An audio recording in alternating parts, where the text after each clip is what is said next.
It was the Pokanoket that helped the colonists survive and cultivate this new land. So to help unravel that story, we've invited 3 panelists, and we appreciate your attendance. And the panelists on my far left is Raymond Jr. He is currently a history teacher at St. Mary's Bayview Academy. He brings a long-standing experience in educational pedagogy, such as personalized learning, curriculum planning, and designing performance measurement. His experiences serving in the AmeriCorps has solidified his ability to establish relationships and create safe learning environments for young people as one of his many strengths. Of Pokanoket descent, Mr. Brown is a member of the American Indian Study Committee of Warren, Rhode Island, and is the Indigenous Tribal Historian and consultant on colonial Indigenous history. Next to me is Merritt Meyer. Merritt earned his AD in Philosophy and Design from Dartmouth College, professional degree in Architecture and Planning from Cornell University, and a Master's in Architecture History, Preservation, and Philosophy from Columbia.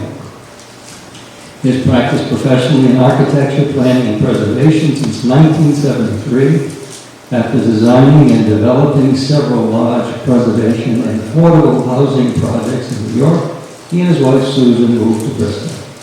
Meredith has been engaged in many community activities and development in Bristol, including the phased redevelopment of the Kaiser Mill and revitalization of the Wood Street neighborhood. Since 1991, I've been engaged with many stakeholders in Mount Hope planning area, especially in the long-term sustainability and preservation of Mount Hope Farm. He knows every blade of grass at the Mount Hope Farm. David Weed is a clinical psychologist living in Warren. He became interested in the history of the 17th century in and around this community in 2007, starting a widely accessed webpage about King Philip's War. He expanded his interest to the events leading up to and following the war when he retired 10 years later and launched the Soham Heritage Area website. Working in cooperation with the Pokanoket tribe, Dr. Weed began to develop the idea of creating a national heritage area encompassing 8 communities between Bristol and Providence. With 2 grants from the Rhode Island Council for the Humanities, he engaged members of the tribe to run a 10-part series of educational programs in schools, and he's published brochures designed to engage both the local and the regional interest in notable events of the 1600s. Through frequent public appearances, this is one, there will be another in a few nights, and the creation of dozens of videos, and he's doing another one tonight, on the topic. Weed is working on an effort to return the sacred ceremonial site at Mount Hope, lost following King Philip's War, to the tribe. So we have some talent here. I'd like to vulcanize everything in their heads to my head, but I'm not going to be able to do that. So I thought we'd start with something simpler and talk a little bit about this barn. Something more current, only not that old, so to speak. So I've asked Merritt to just open up the discussion, tell us a little bit about the barn we're sitting in.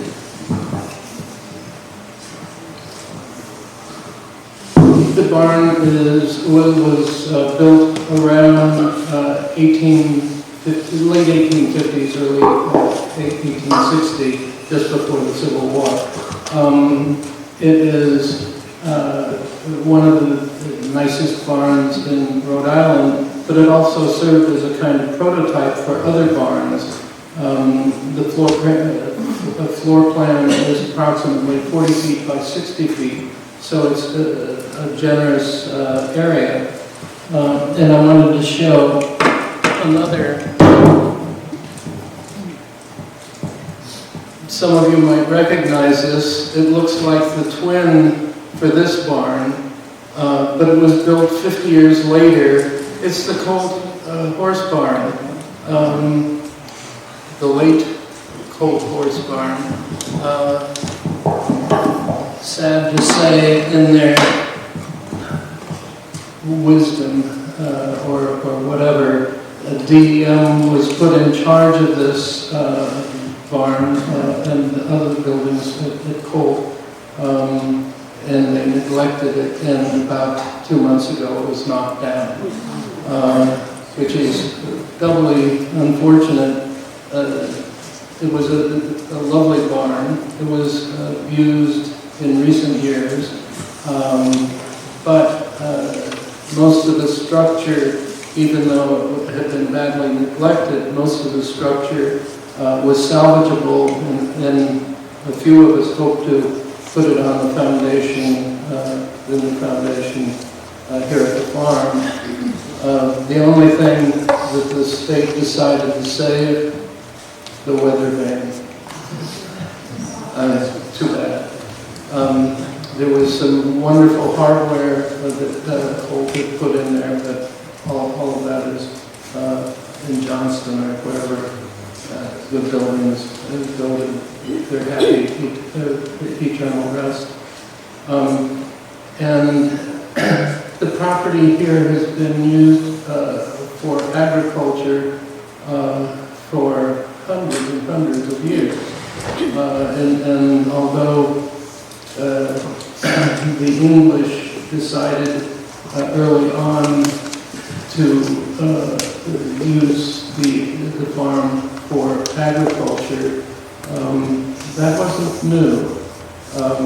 And others understand this as well. Okay, thank you. So let me direct a question to the three panelists. Who's interested in this? Why is this important? Why is history important, particularly of this area? Before our country was even formed, before Rhode Island was a state in 1636. John, why is this important to us? Let's see. Thank you. I'm going to remove my mask for a second. This is a little new. But that's a very important question. When we talk about the importance of history and more intimately the importance of memory, because the history of the people who live here is part of American history. And when we look through history, we judge it with our values and what narrative it serves. Are we trying to create a mythical great leader, or in this case, are we looking for the narrative of truth and understand our identity? Because we have to know where you are, to know where you are going as a community, as a family, as a nation. Even with navigations, before we had GPS, sailors would have to look at the stars and know their coordinates from where they are before they could reach their final destination. And by re-examining our past and really moving towards reconciliation, something that we need now more than ever, in understanding where we want to go as a nation, it is so critical to studying the history and understand the multiple stories and not be so easily persuaded by the dominant narratives that we have heard over and over again throughout the generations. David, thank you. David? No, that was an excellent response, and I can't think of a better way of understanding the past than as a navigation aid to the future, in that sense, and that if your navigation aid is erroneous, if you're starting with bad coordinates, you're going to be off course, and the worse your information is at the beginning, the worse your destination is going to be at the end. And I think the reason we're here tonight in some ways is about readjusting those coordinates. History is not a static thing. It's fluid and always has been. We create our history, looking back with what we know or what we think we know in order to project into the future where we want to go. And I think that the question tonight is what does the history as we now understand it, and that may change, but at least now, what is that telling us about our direction for the future? Mary? I agree with all of this, but I would add a few things.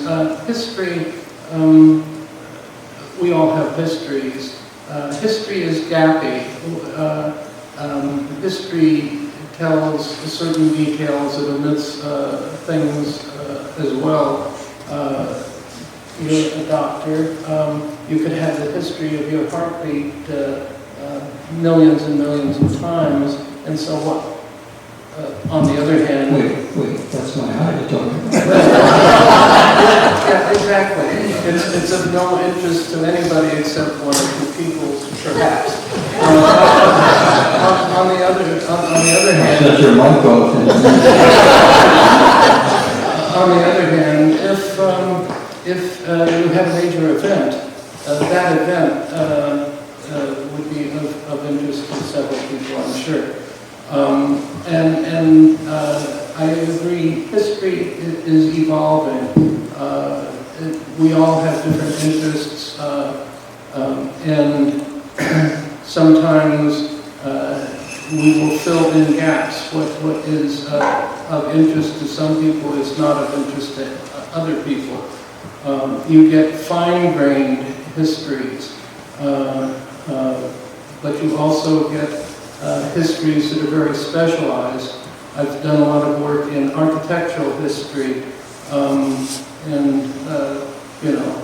or art history, the Baroque, the Renaissance, the Romantic period. Well, there are specialists in each of these things, but even the specialists are learning new things all of the time.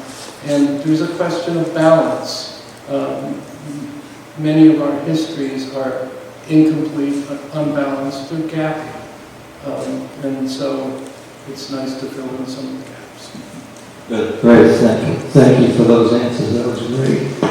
So we're sitting on land, if you will, or in a place that is not young. It's 10,000 years old, and there are people here.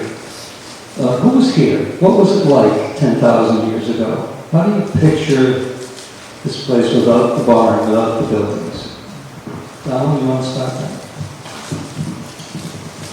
Ooh, well, 10,000 years is quite a long time ago.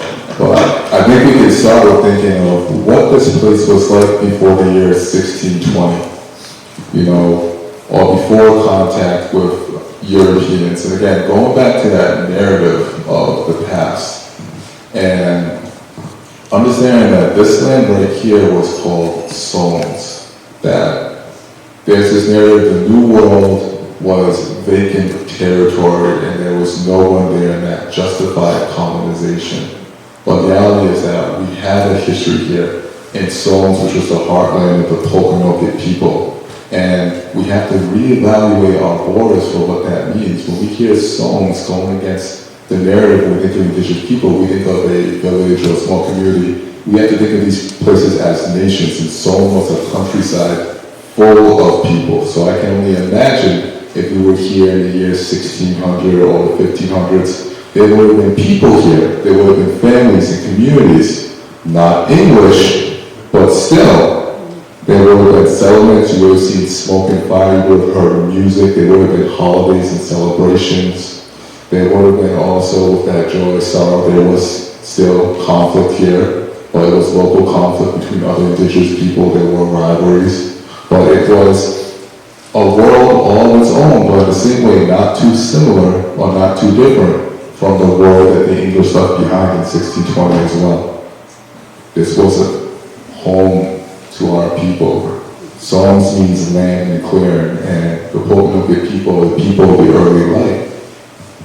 And if you go back to what we call Bristol, this is one of our most sacred places, where we have a place just yonder past me called Mount Patunta, where there is an engraving called the seat, which almost looks like a throne, was put into the mountain, and this was the place where people would gather from here to the cave up near the Magma in New Hampshire, and they would come here to hear our people's history and our own stories, because we have a rich history, and all too often we try to think that there was no history before 1620, and we have to revisit that to understand what happened to that history, and that those people are still here. We even have a word for that in our language, Algonquin, which is a rotage, which means stand firm. So I know I want to share with the other moderators that was a bit of a longer answer, but I can only imagine that there was civilization here, just like it would have been in England in the 1500s or France or anywhere else in the world. This was someone's home. So Don, thank you, Rick. Don, so he said something, Soames, S-O-W-A-M-S. What is he talking about? What is Soames? No, I'm sorry, to David. Well, I'm sure Don could answer that just as well. Basically, Soames means the southern area, and if you look at any map of this part of New England, you will see that we are the kind of the south-facing interface with the ocean, the Atlantic, but also the place where so many rivers come in, and there's so much shoreline around here. I keep telling people, you know, if you're a real estate agent, you'd want to sell Soames because this was the best place to live. Full of natural resources, easily available food, a warm temperate climate most of the year, and a place where transportation was easy. You know, we think about water and, you know, the food you could get from the ocean here, but transportation was very easy here because you could get into a mashoon, a dugout canoe, if you will, and get just about anywhere around here. And if you had to carry something that was heavy, like maybe a deer or something that you killed in a hunt, you could easily move it. You didn't have to carry it on your back on trails. So this was an ideal place for people to live. And I think for many people, you know, we look at this place through English eyes with built structures and things of that sort. But if you remove that and really understand the natural beauty and resources of this area, it was fabulous. I don't know how to say it any better. That's great. Matt? I would add some trivial points. There were no large settlements. There were many villages, and the villages often were impermanent. They would move from place to place, and from season to season. And many different villages, of course, knew each other and communicated with each other, but there are dozens of little settlements around. There was nothing like a London or any of the large cities that the English were used to. So what the English encountered when they came was great diversity. And let me just add, I think one of the mistakes the English made was thinking, because they didn't see a London here, that nobody occupied the land.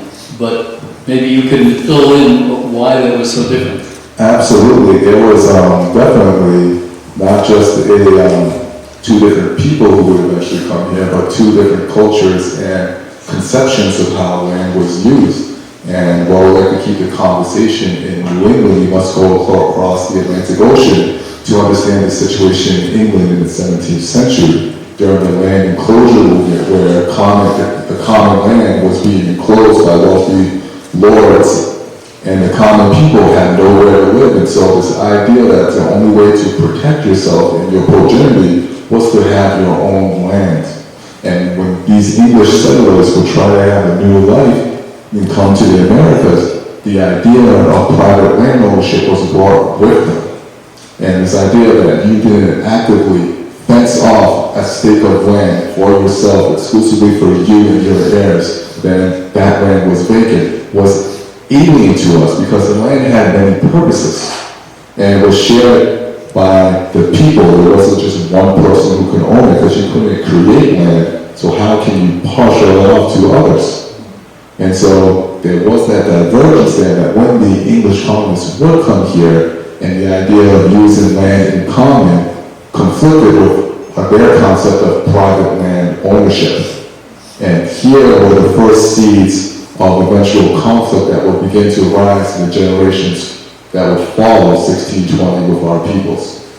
So are you saying that land was a square footage area, a piece of property, 80 by 100, that the English thought it should be, or the way it was, but that's not the way it was here? David, you talk about this. Well, the English idea was that unless you, quote, use the land, meaning you fence it off and farm it or have your livestock on it, then it was then free for the taking.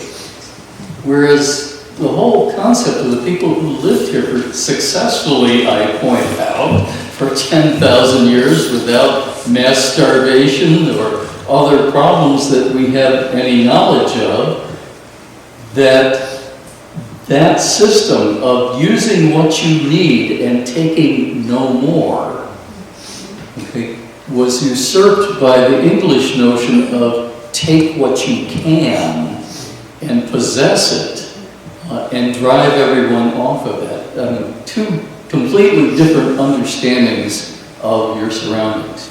And we can even see this with Plymouth Colony during its first year, how they used the land. Our people, during the summertime, you can go to the coast, you would fish, gather cohogs, was their agriculture, yes, and to the English benefit, they found land that was used to being worked by humans for agriculture, but that wasn't the only method of using it. If the seasons changed, we used the land different. It was warmer in the winter further inland. You could hunt during the winter time. You knew how to trap during the winter time, how to fish during the winter time. So this idea of using land for various purposes at different times during the year was alien to the English, who had maybe a one-dimensional use of an acre or a yard and what you would do with it. And it really did create this cultural contrast that really English colonists never got used to, they never fully understood it. So Merritt, there were no easements or rights of way, I mean, that stuff what's going on? There certainly are today. We're tied up in them, especially here at the farm. We've got all sorts of conservation easements. But the English, maybe less so, but even in the 1600s, they were careful. They had contracts. They wrote things down. They were by comparison with the Indians, they were very litigious. Although compared to today, they were hardly litigious.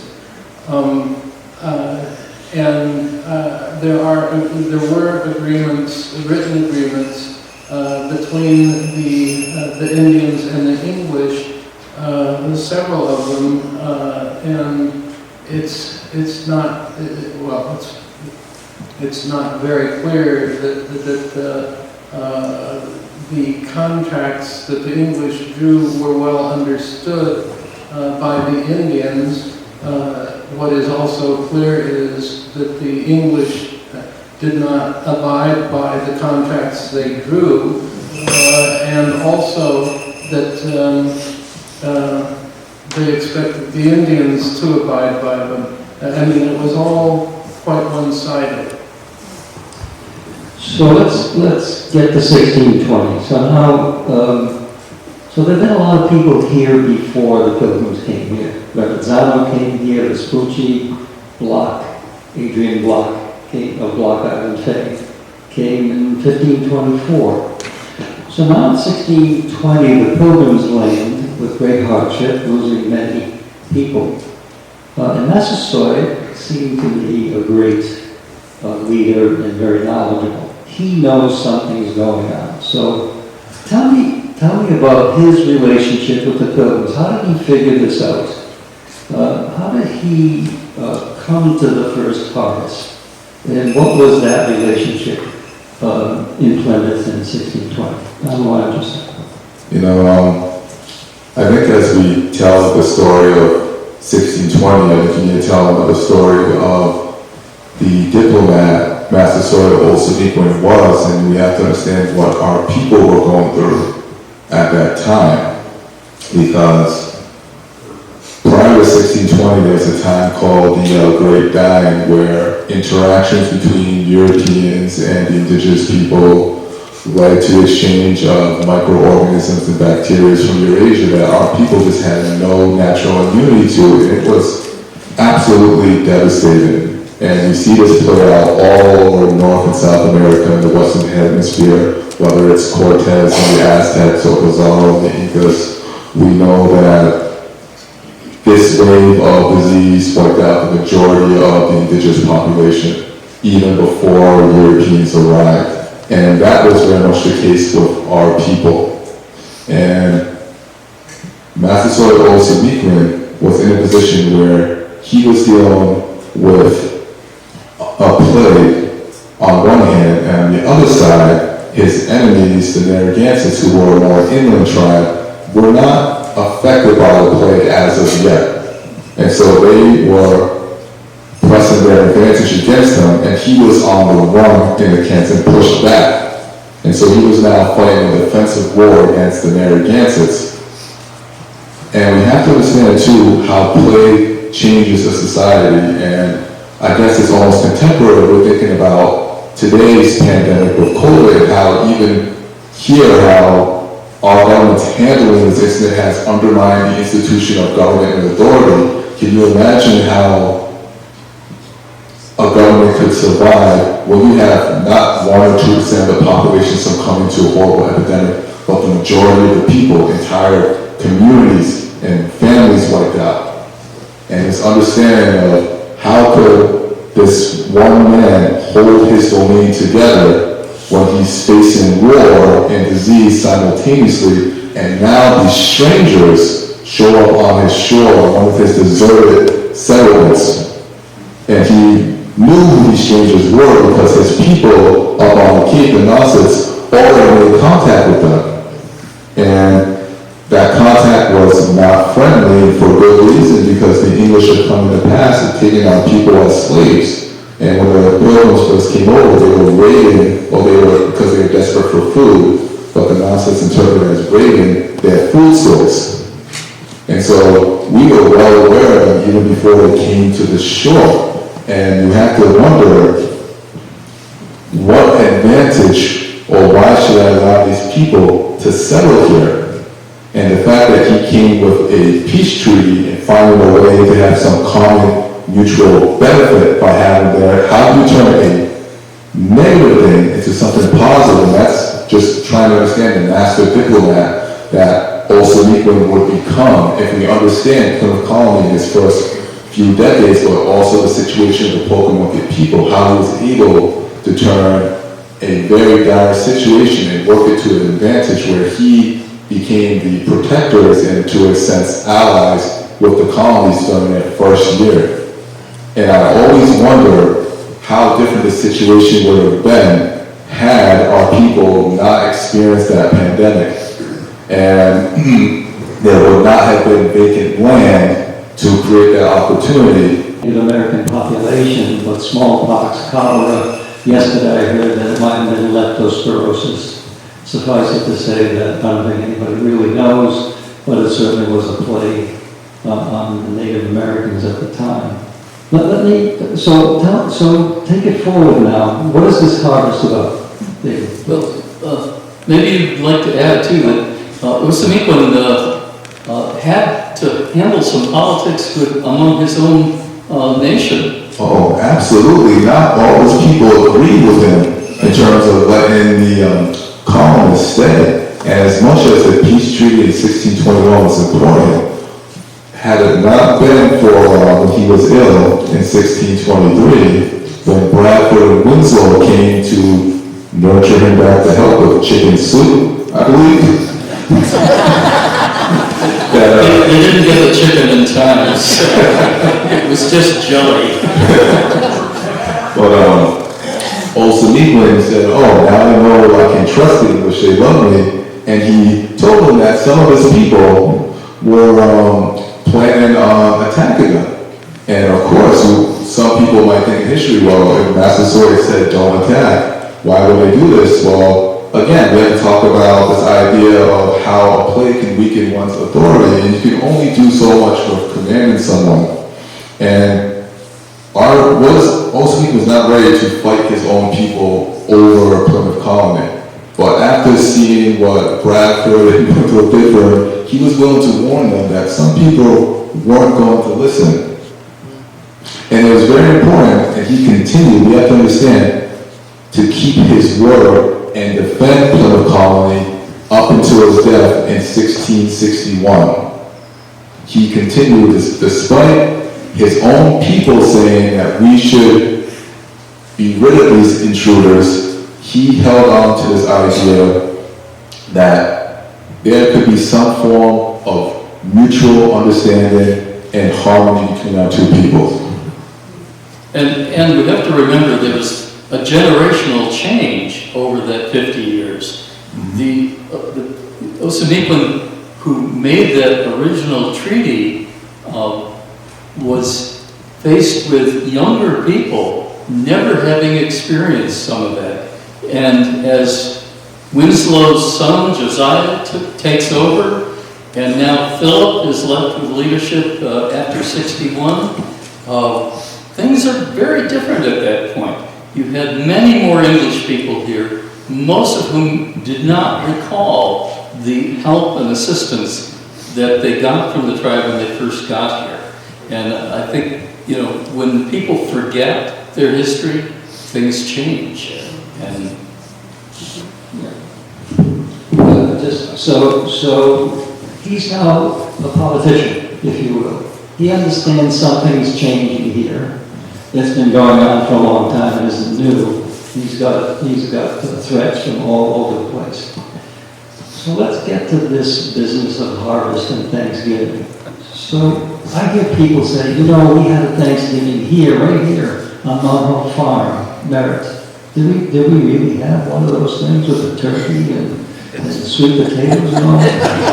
It is beyond most unlikely. No, there are different stories. There were different feasts, but there was one in particular where the Indians came to did they go to Plymouth? Or was it... At the time of Thanksgiving, they were hunting in the area and heard the guns, Right. but they weren't invited. Exactly, and there were several deer, maybe 100 Indians, maybe 50 of the English, but somehow they had a good time. Well, we're dealing with one paragraph in Moore's Relation that didn't get into specifics, and this was long before anybody had a concept of Thanksgiving as we know it, okay? They simply were having a harvest celebration. We don't know exactly when, more likely October than November, and there was no invitation issued to the Pokanoket tribe to join them. They showed up. They showed up when they heard the Pilgrims shooting their guns, thinking we're at war. And again, I think it's very important when we talk about what we think happened, and sometimes the memory of an event takes precedent over the reality of an event. And it's so important because Thanksgiving, as we know it, is a legacy of the Civil War in 1863, where President Lincoln made a national holiday. And, but when we talk about this idea of breaking bread, in our people, we have something called Nokomos. And we have 13 different Nokomos based on the 13 indentations on the turtle shell, because we call this land Turtle Island.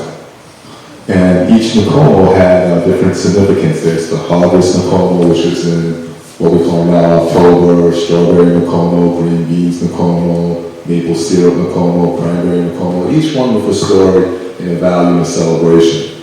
And so we go back to this first Thanksgiving, we're really talking about, did we share that Nokomo with the Pilgrims? And we have to go back to that first treaty, and typically when there's a treaty between two people, especially dignitaries, especially in the case of Massasoit or Osanequin, you would have to wonder, wouldn't there be a meal to celebrate something like this? You really have to think of how that first meal, that first solidification of breaking bread together helped solidify that treaty of mutual respect and mutual admiration. And it's unfortunate that the generation following them, the time of their sons, instead of breaking bread, they clashed swords. So excuse me, now that was a 50-year treaty, is that what we're talking about? About a little over 50 years, the longest peace treaty between indigenous people and colonists in American history. The longest peace treaty, over 50 years.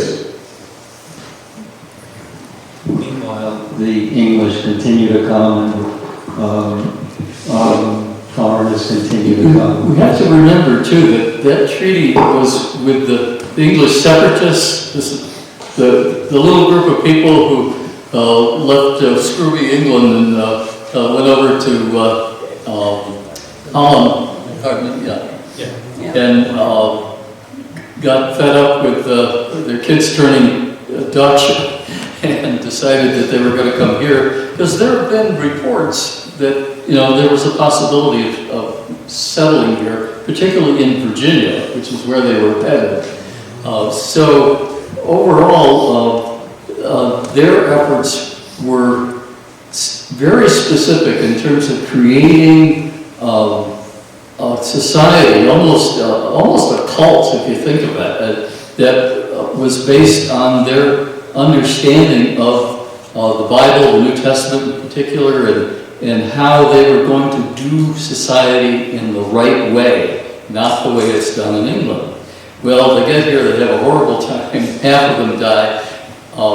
Then they find these wonderful people who are here to help them out, and they don't quite understand that. They don't really get it, in terms of how you can be welcomed by people who they regarded as heathens and savages. Those were the terms they used, meaning that they weren't Christian.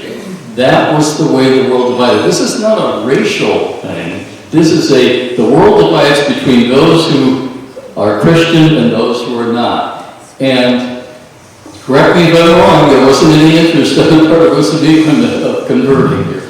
Osanequin was very much loved his people, his culture, but he did not like the English spreading their God to his people. He never took on to it. Whether then, as we go further in colonization, there were praying Indian communities, especially John Eliot and others who sought that faith. Osanequin never accepted it, and neither did his sons. And again, we create this barrier of the other, and how perplexed I must imagine these separatists, or as history calls them, pilgrims, were when they arrived to the colony and their Somerset saying, "Welcome, Englishmen." I can only imagine Governor John Carver having a heart attack. No. It's worth also pointing out that when the first treaty was, agreement was signed, Osanequin was in his early 40s. He was born in about 1580, plus or minus a year or two, and died in, 61.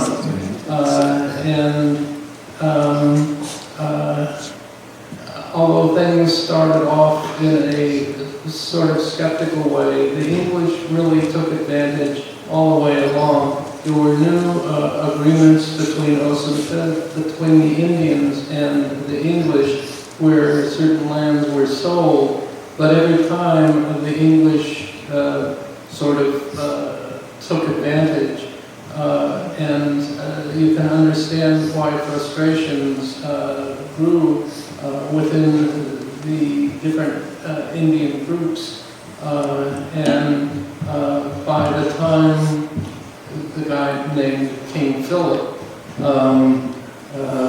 met a comet, or co-met a comet, by the time he comes into power in, 1862, I'm sorry, 1662,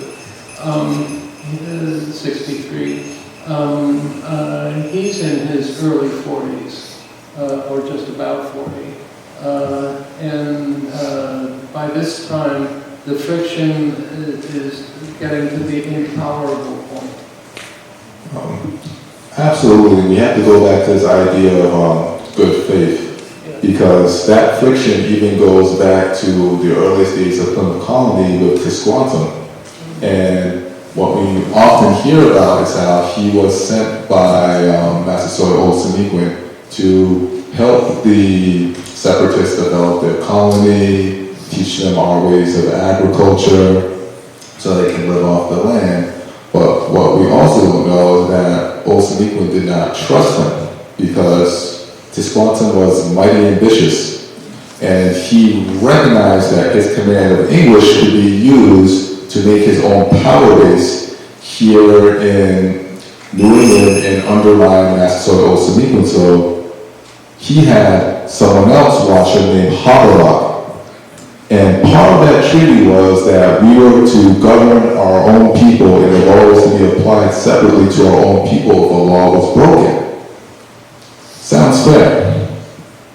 And when it was very clear that Tisquantum was openly defiant of Massasoit and was committing treason, the penalty for that was death. And Old Siniquin sent Havelock to bring him before the Massasoit, and Plymouth Colony refused.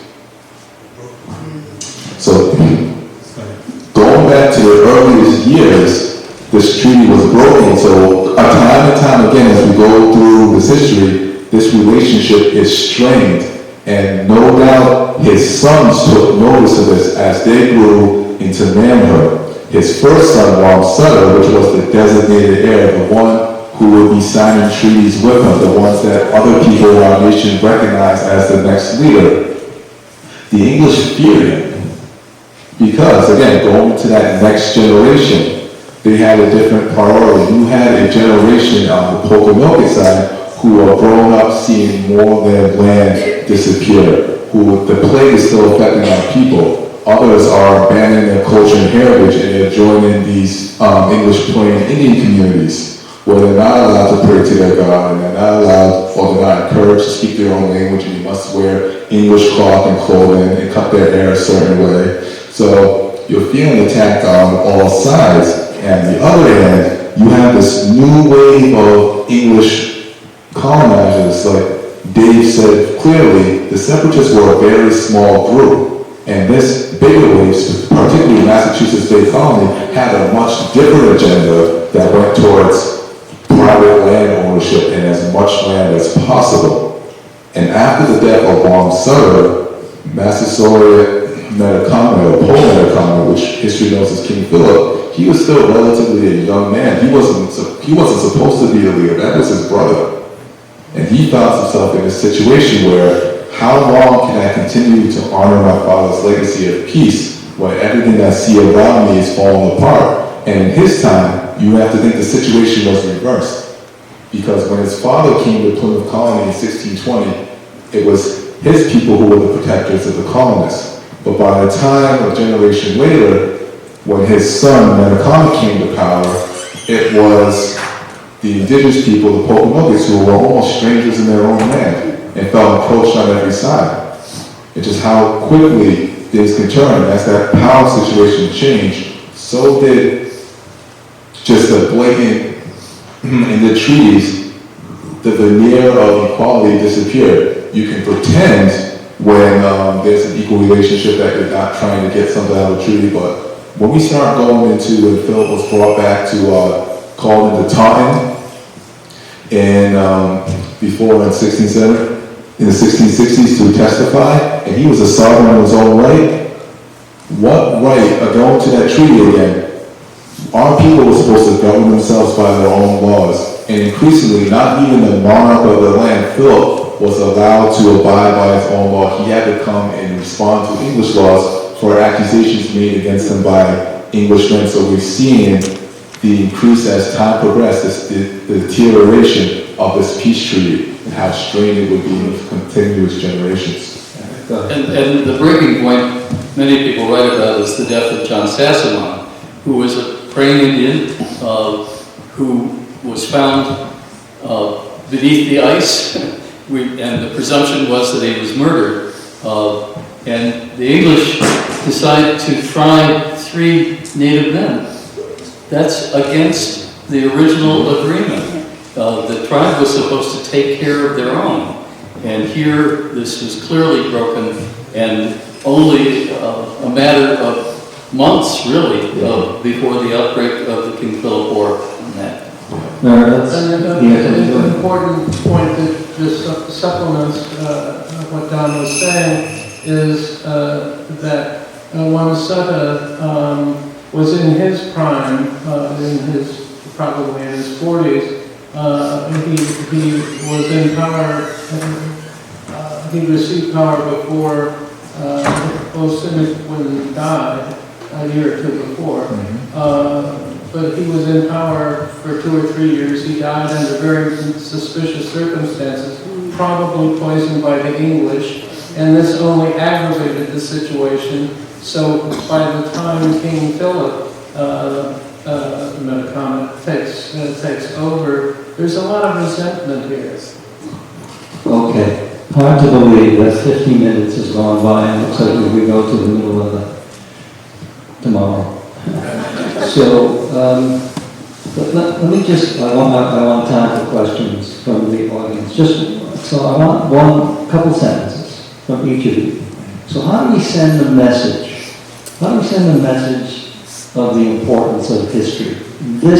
By the way, we went from 10,000 years to 50 years and it all broke down in 50 years. Huh? Is that what you said? Something like 50-year period of time when that treaty sort of went south. Huh? So how do we convey this message of importance? Okay. So how do you convey this message of, well, that treaty was supposed to symbolize peace and harmony, and if one thing we can learn from our last 15-minute conversation is that peace is an ongoing calling. It doesn't stop just with parents. You have to teach it to your children and your children's children, and you have to learn to reconcile and work with others, because it takes just one chain breaks, that link falls apart. And if there's anything we can learn from that history, we learn that how could 2 people come together and break bread, and yet their sons would shed blood on the same table in a generation where that tells you how fragile peace can be and how important it is that when we talk about learning to others, it's a generational commitment. When we talk about this idea of our people, we have 3 sacred now. It's Wachusett, Monongahela, and Mount Potomtoc here in Bristol. It's the past, present, and future. And we have to understand we're talking about 3 generations, even of our own people's culture.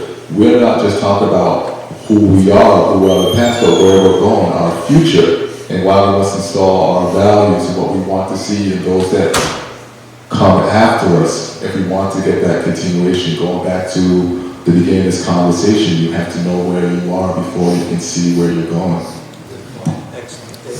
And speaking of education, I don't know how many people here are aware that there's a law in Rhode Island that mandates teaching about genocide okay, and the Holocaust in particular.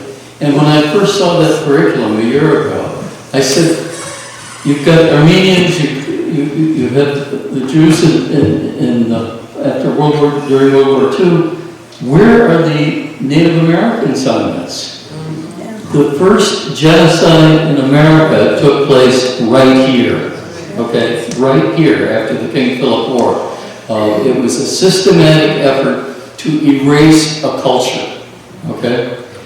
Thankfully, the culture has survived, and that's why we're here today, to understand that. But we need to teach that. The similar law just passed in Massachusetts, but they didn't include Native Americans in that. So we need to make sure that every child who goes through our school system understands what happened here. Because as we know, those who fail to understand history are doomed to repeat. So the last I heard was that the amount of Rhode Island history teaching in the schools is 10 minutes a week. Is it that much? Well, you're a teacher. Teach more. Well, you know, I cannot speak for other teachers, but as an educator, you know, I fear that education, like so many other things, becomes politicized. And this is so dangerous with history when we're trying to get to the truth and we're trying to install values so we do not repeat the mistakes of the past, but rather learn from it so we can have a better future.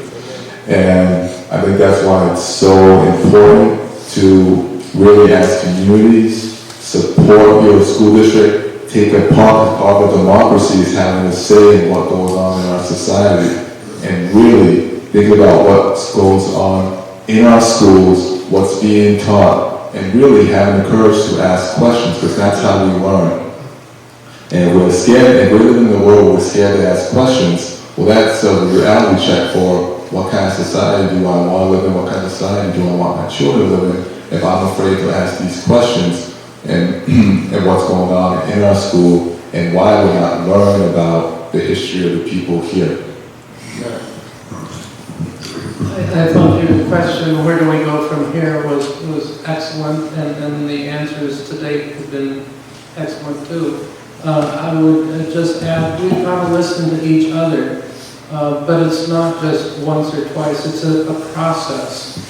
We learn from each other. We've got to express our hopes and our values, be willing to do that, because, well, it's not always easy.